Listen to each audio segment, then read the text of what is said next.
بسم اللہ الرحمن الرحیم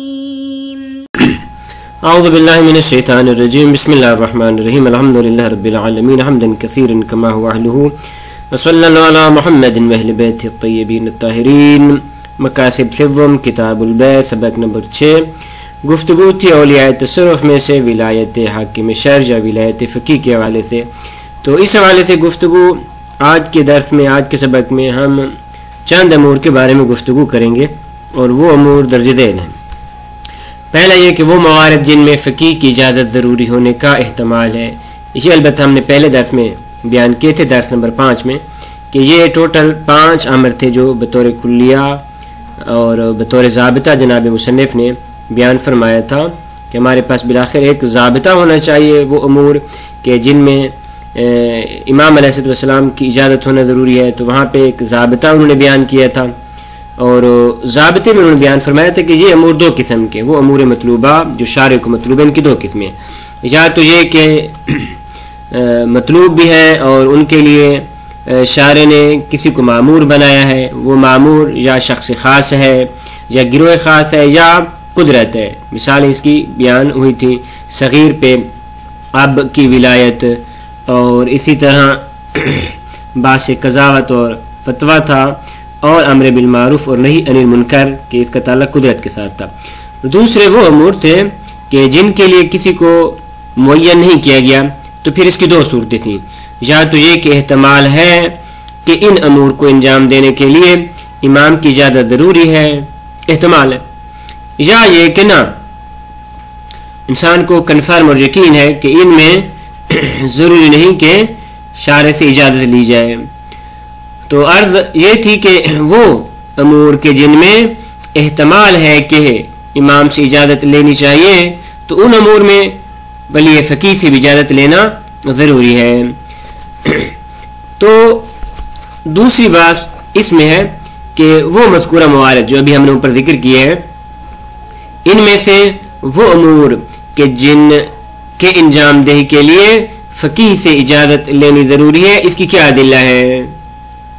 کیونکہ ان میں پھر فقیہ کی طرف رجوع کرنا ضروری ہے، تو ان کی کیا ادلہ ہے؟ آج ہمارا یہ ٹاپک ہے، یہ بحث ہے. تو ادلہ ویسے تو کافی ساری ہیں، ان میں سے جناب مصنف نے 3 دلیلوں کی طرف اشارہ کیا. ان میں سے پہلی دلیل مقبول عمر ابن حنظلہ ہے، بیان کریں گے. دوسری روایت ہے مجار الامور بیاد العلماء، اور اسی طرح توقیع شریف امام زمان سلام اللہ علیہ کی. اور اس توقیع شریف میں اما الحوادث الواقعۃ، لفظ حوادث کے حوالے سے گفتگو ہے کہ حوادث سے مراد آیا مطلق حوادث ہے یا وہ احکام شرعیہ ہے. تو اس حوالے سے ان امور کو ہم ان کی وضاحت کرنے کی کوشش کریں گے. تو فرماتے ما یدل علی وجوب استئذان الفقیہ فی الامور المذکورہ، وہ روایات، وہ ادلہ کہ جو کہتی ہیں کہ فقیہ سے اجازت لینا واجب ہے امور مذکورہ میں. امور مذکورہ بیان کیا وہ امور کہ جن کے بارے میں احتمال ہے کہ امام سے اذن لینا ضروری ہے، وجوب کی حد تک یا جواز کی حد تک. تو اس کی ادلہ فرماتے اما وجوب الرجوع الی الفقیہ فی الامور المذکورہ فیدل علیہ، اس پہ جو ادلہ ہے ان میں سے ایک دلیل مضافا الی ما یستفاد من جعلہ حاکما کما فی مقبولۃ ابن حنظلہ الظاہرہ فی کونہ کسائر الحکام المنصوبۃ فی زمان النبی صلی اللہ علیہ وآلہ وسلم والصحابہ فی الزام الناس بارجاع الامور المذکورۃ الیہ والانتہاء فیہا الی نظرہ بل المتبادر عرفا من نصب سلطان حاکما وجوب رجوع الاخرہ التوقیع یا مجار الامور بیاد العلماء. تو ایک ہی جناب مصنف نے ایک ہی عبارت کے اندر 3 دلیلوں کا ذکر کر دیا ہے. ان میں سے پہلی دلیل مقبول ابن حنظلہ عمر ابن حنظلہ ہے کہ جس کا ظہور اس میں ہے کہ فقیہ بھی مثل باقی حکام کے، حکام یعنی جن کو بطور گورنر بطور حاکم نصب کیا جاتا تھا زمان نبی صلی اللہ علیہ وسلم میں، اور لوگوں کے لیے الزامی قرار دیا جاتا تھا کہ وہ اپنے مذکورہ امور میں ان کی طرف رجوع کریں تو فقی بھی ایسے ہی ہے. الظاہرہ مقبول ہے عمر ابن حنظلہ کہ جس کا ظہور اس میں ہے کہ کونہ یعنی فقیہ کا سائر الحکام مثل باقی حکام کے ہیں. وہ کون سے حکام؟ المنصوبۃ فی زمان النبی، جو نبی اکرم صلی اللہ علیہ وسلم کے زمانے میں منصوب کیے جاتے تھے. اور اس طرح والصحابہ، اور صحابہ یعنی باقی جو خلفاء گزرے ہیں ان کے زمانے میں جو حکام منصوب کیے جاتے تھے، کس کے لیے منصوب کیے جاتے تھے؟ کہ فی الزام الناس، کہ لوگوں کے لیے ضروری ہے بارجاع الامور المذکورۃ الیہ، کہ اپنے مذکورہ امور کے لیے ان کی طرف رجوع کریں، ان حکام کی طرف رجوع کریں. والانتہاء فیہا الی نظرہ، اور جو نظر اس حاکم کی ہو اسی نظر کو قبول کریں. بلکہ اس سے بھی بڑھ کے بل المتبادر عرفاً من نسب سلطان حاکمن، اس قسم کی روایت موجود ہیں کہ سلطان و ولی، سلطان کے جس کو منصوب کیا جاتا تھا اس کو بطور ولی اور بطور حاکم منصوب کیا جاتا تھا. تو اس سے بھی متبادر یہی ہے، عرفاً جو اس سے متبادر ہے وہ یہ ہے کہ جو بطور سلطان منصوب کیا جاتا تھا تو لوگوں کے لیے واجب تھا کہ اپنے امور عامہ میں اس کی طرف رجوع کریں. بل المتبادر عرفاً من نسب سلطان حاکمن، بلکہ عرفی تبادر اس بات سے کہ روایات کہتے ہیں کہ سلطان کو بطور حاکم منصوب کیا گیا ہے، اس سے متبادر کیا ہے؟ وجوب الرجوع، کہ اس کی طرف رجوع کرنا واجب ہے فی الامور العامہ، امور عامہ میں. وہ امور عامہ المطلوبۃ للسلطان علیہ، کہ جن کے حصول کے لیے سلطان کی طرف اور بادشاہ کی طرف اور حاکم کی طرف جانا ضروری ہے. پس مقبول ہے ابن حنظلہ یہ بیان کرے کہ فقیہ کی حیثیت مثل انہی حکام کے ہیں. اس کے علاوہ وَإِلَى مَا تَقَدَّمَ، وَإِلَى مَا تَقَدَّمَ اس کا عطف ہے مضافاً الی پہ، یعنی فَيَدُلُّ عَلَيْهِ مضافاً الی کما فی مقبولت ابن حنظلہ وَإِلَى مَا تَقَدَّمَ. اور اس طرح وہ روایت کے جو پہلے گزر چکی ہے من قول علیہ السلام کی جناب کے ارشاد گرامی ہے مجار الامور بید العلماء، امور کا جریان علماء کے ہاتھوں میں ہے. کون سے علماء؟ العلماء باللہ، علماء باللہ کے ہاتھ میں، الامناء علی حلال و حرام ہی، کہ جو خداوند عالم کے حلال اور حرام کے امین ہیں. پس یہ دو روایتیں ہوں گئی کہ جن کے ضمن میں روایت سلطان والی بھی ذکر ہو گئی. ان دو روایتوں کے علاوہ ایک تیسری روایت بھی ہے اور وہ کیا ہے؟ التوقی، یعنی مضافاً الی ما یستفاد و الی ما تقدم، کیا جی؟ التوقی. فیدلو، اس فعل کا فاعل التوقی ہے. توقی یعنی تیسری دلیل. یہ توقی کہاں پہ ہے؟ فرماتے المروی فی اکمال الدین، کہ جو اکمال الدین و اتمام النعمہ شیخ صدوق رحمۃ اللہ علیہ کتاب میں آئی ہے، اور اس میں کتاب الغیبہ جناب شیخ طوسی علیہ رحمۃ کتاب غیبت میں بھی آئی ہے، و احتجاج الطبرسی جناب طبرسی کی کتاب الاحتجاج میں بھی آئی ہے کہ یہ توقی کیا ہے؟ الوارد فی جواب مسائل اسحاق بن یعقوب، کہ جناب اسحاق بن یعقوب نے کچھ مسائل لکھے تھے کس کی طرف؟ جناب عمری کی طرف. جناب عمری جناب امام زمان سلام اللہ علیہ کے نائبین میں سے تیسرے نائب، معذرت چوتھے نائب، جناب کے نواب میں سے پہلے کا نام جناب عثمان ابن سعید ہے، دوسرے کا نام محمد بن عثمان ابن سعید ہے، اور ان کے بعد جناب حسین ابن رو ہے، اور ان کے بعد علی بن محمد سمری عمری. تو جناب اسحاق بن یعقوب نے سوال لکھے تھے جناب عمری کی طرف کہ یہ آپ امام زمان تک پہنچا دیں اور ان کا جواب وہ بیان فرمائیں. تو کیا ہے جی؟ ایوصل لی الی الصاحب، کہ یہ سوال آپ پہنچائیں صاحب یعنی امام زمان سلام اللہ علیہ تک، کہ جناب نے ان کے جواب میں کتاباً فیہ تلک المسائل، ان مسائل کے جواب میں لکھا تھا توقی، یہ ساتھ ساتھ توقی کی تعریف بھی ہو رہی ہے.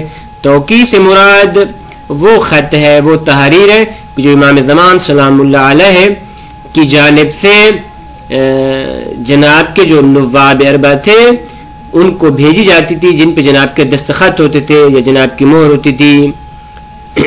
تقریباً 16-17 کے قریب توقیات مبارک ہیں جن کو جناب شیخ صدوق علیہ الرحمہ نے اپنی کتاب ملا یاذر الفقی میں ذکر کیا ہے. تو یہ ایک تحریری جناب کی کیا ہے ان سوالوں کا جواب تھا جس کو توقی کہا گیا ہے. تو ان مسائل میں کیا تھا؟ التی قد اشکلت علیہا، وہ مسائل کے جو جناب اسحاق بن یعقوب پہ کے لیے مشکل تھے اور انہوں نے جناب علی بن محمد سمری کو دیے تھے اور جناب علی بن محمد سمری نے امام زمان سلام اللہ علیہ خدمت میں پیش کیے تھے. تو کیا تھا؟ فوارد الجواب خطی، تو جناب کے دستخط کے ساتھ جواب وارد ہوا. علیہ ضمیر جن امام زمان سلام اللہ علیہ آلاف الصلاۃ والسلام فی اجوابتها.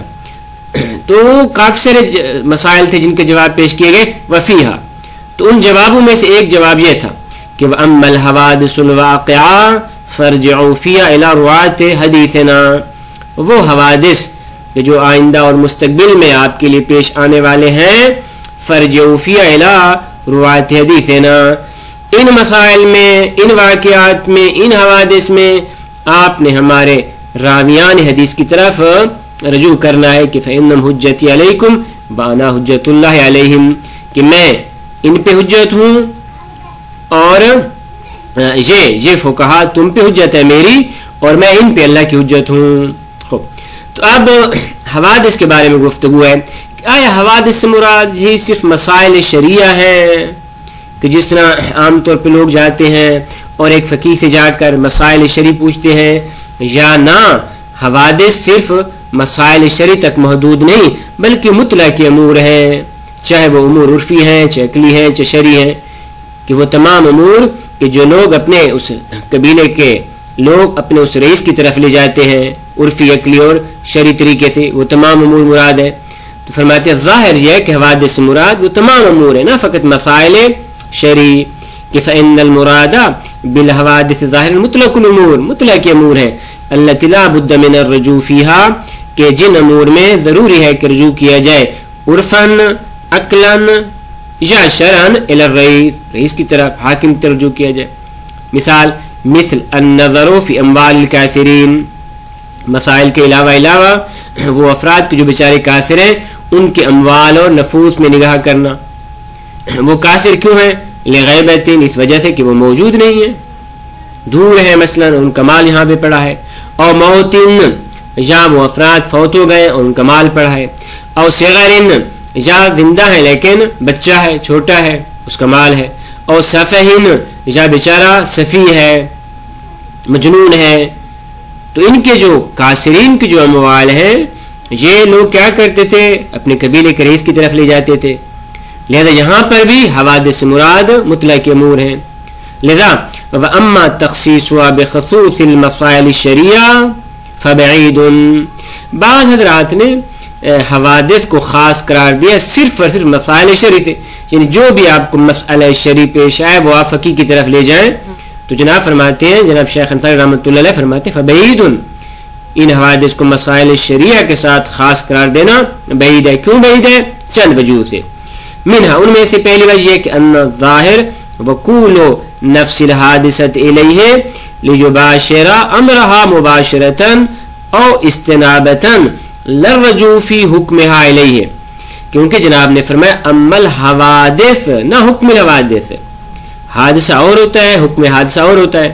لہذا خود حادثہ کا جناب کا موکول کرنا الیہ فقیہ کی طرف، کیوں؟ لیباشر امرها مباشرۃ، تاکہ اس معاملے کو خود فقیہ خود سنبھالے مباشرتاً اور استنابتاً جناب کے ذریعے.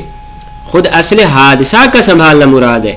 للرجوع فی حکم علیہ، نہ حکم حادثہ کے، نہ اس حادثہ کے حکم میں فقیہ کی طرف رجوع کیا جائے. مشخص ہے حادثہ اور ہے اور حکم حادثہ اور ہے. ومنہا، اسی طرح دوسری وجہ التعلیل کہ جناب نے آخر میں باقاعدہ تعلیل پیش فرمائی ہے کہ فَإِنَّهُمْ حُجَّتِي عَلَيْكُمْ التعلیل بِقَوْنِهِمْ حُجَّتِي عَلَيْكُمْ وَأَنَا حُجَّةُ اللَّهِ عَلَيْهِمْ کہ یہ فقہا میری حجت ہے تم پر اور میں اللہ کی حجت ہوں ان پہ. تو فَإِنَّهُ إِنَّمَا يُنَاسِبُ الْأُمُورِ یہ حجتی علیکم کہنا یہ ان امور کے ساتھ مناسبت رکھتا ہے کہ یقول المرجع فیہ هو الرائے والناظر کہ جن میں اس کی رائے اور ناظر کی طرف نظریے کی طرف رجوع کیا جاتا ہے. پس فکان ھذا منصب ولاۃ الفقیہ ولاۃ الامام. پس یہ گویا جب جناب یہ فرما رہے ہیں کہ فإنم حجتی علیکم تو یہ گویا خود امام علیہ السلام کی طرف سے ایک منصب ہے من قبل نفسہ ہی جو امام علیہ السلام نے اپنی جانب سے یہ منصب اس فقیہ کو عطا فرمایا ہے. لا انہ واجب من قبل اللہ سبحانہ وتعالی نہ یہ کہ جناب یہ فرما رہے ہیں کہ یہ اللہ کی جانب سے اس پہ واجب ہے بعد غیبت الامام امام کی غیبت کے بعد نہ بلکہ جناب یہ فرمانا چاہتے ہیں کہ یہ ہمارا منصب ہے ہم اپنا یہ منصب فقیہ کو دیکھ رہے ہیں بطور ولی کیونکہ اگر مراد صرف وجوب ہوتا اللہ کی جانب سے وإلا یعنی اگر اس طرح نہ ہوتا بلکہ یہ وجوب اللہ کی جانب سے ہوتا اور منصب نہ ہوتا قان المناسب ان یقول تو اس طرح کہنا مناسب تھا کہ انہم حجج اللہ علیکم یہ اللہ کی طرف سے تم پہ حجتیں ہیں کما وصفہم فی مقام آخر جیسا کہ ایک دوسرے مقام پہ جناب نے اس طریقے سے ان کی توصیف فرمائی ہے کہ انہم امناء اللہ علی الحلال والحرام کہ یہ اللہ کی جانب سے امین ہے حلال و حرام پہ. تو یہاں پہ امین ہے یہ احکام میں استعمال ہو رہا ہے یعنی حلال و حرام کے احکام میں یہ امین ہے لیکن جہاں اس روایت میں اس توقیع میں جناب اپنا خود منصب عطا فرما رہے ہیں. خوب منہا اسی طرح تیسری وجہ وہ یہ کہ ان وجوب الرجوع فی المسائل الشریعہ مسائل شریعہ میں رجوع کا واجب ہونا علماء کی طرف الذی ہوا من بدیہات الاسلام یہ بات بدیہات اسلام میں سے تھی من السلف الى الخلف ابتدا سے آخر تک مما لم یکن یخفی علی مثل اسحاق بن یعقوب اور اس طرح کی بات جناب اسحاق ابن یعقوب کے لیے مخفی نہیں تھی کہ اس قسم کا سوال جا کے جناب سے پوچھے ایک چیز جو بدی اس کی پوچھنے کی کیا ضرورت ہے کہ حتیٰ یکتبہ فی اعداد مسائل اشکلت علیہ کہ جناب نے لکھا کہ وہ مشکل مسائل کے جن میں سے ایک مسئلہ یہ ہے اس کا آپ جواب فرمائیں تو بس پتہ چلتا ہے کہ اس سے مراد مسائل شریعہ نہیں ہے. بخلاف وجوب الرجوع فی المصالح العامہ الی رائے احد و نظر بخلاف اس صورت میں کہ مسائل عمومی میں آیا ہم فقیہ کی طرف رجوع کریں یا نہ کریں اس کی رائے کی طرف رجوع کریں نہ کریں یہ مشکل مسئلہ ہے. مسئلہ شرعی پوچھنا یہ کوئی مشکل بات نہیں تھی کہ جناب بطور خط لکھتے امام زمان سلام اللہ علیہ کی طرف بس پتہ چلتا ہے کہ اس سے مراد مسائل عامہ کی طرف مسائل عامہ میں فقیہ کی طرف رجوع کرنے والا مسئلہ تھا. فإنه يحتمل أن يكون الإمام عليه السلام قد وكله في غيبته إلى شخص أو أشخاص من ثقاته في ذلك الزمان کہ ممکن ہے جناب اس وجہ سے لکھا ہو کہ ممکن ہے خود امام زمان سلام اللہ علیہ نے اپنی غیبت کے دور میں مسائل عامہ کو کسی شخص کو سپورٹ کر دیا ہو وکیل بنا دیا ہو یا کچھ اشخاص کے ذمہ اس قسم کے مسائل عامہ کو جناب نے لگا دیا ہو کہ آپ جائیں اور اس شخص کی طرف رجوع کریں من ثقاتی کی جو امام زمان سلام اللہ کے بعد وثوق ساتھیوں میں تھے مثلا بالحاصل. پس ان 3-4 وجوہات کو دیکھ کے یہ سمجھ میں آتا ہے کہ ان الظاہر ان لفظ الحوادث لیس مختصا بما اشتبہ حکمہ حوادث سے یہ مراد نہیں کہ یہ مختص ہے ان امور کے ساتھ کہ جن کا حکم مشتبہ ہے ولا بالمنازعات اور اس طرح نہ صرف جھگڑوں کے ساتھ بلکہ اس کا تعلق عمومی مسائل کے ساتھ ہے. لذا عمومی مسائل میں فقیہ کی طرف رجوع کرنا واجب اور ضروری ہے. اور یہ عمومی مسائل وہی ہیں کہ جو اوپر انہوں نے مذکور امور میں ذکر کیے تھے. جب امور کی انہوں نے 5 قسمیں بنائی تھیں تو ان میں سے دوسری قسم کہ جہاں پہ کوئی تعین نہیں کی گئی انسان کو احتمال ہے تو فرماتے ہیں ان احتمالی کہ جہاں پہ آیا ان سے اجازت لینی ہے یا اجازت نہیں لینی، تو فرماتے رجوع کرنا ضروری اور واجب ہے. وصلی اللہ علی محمد و اہل بیتہ الطیبین الطاہرین.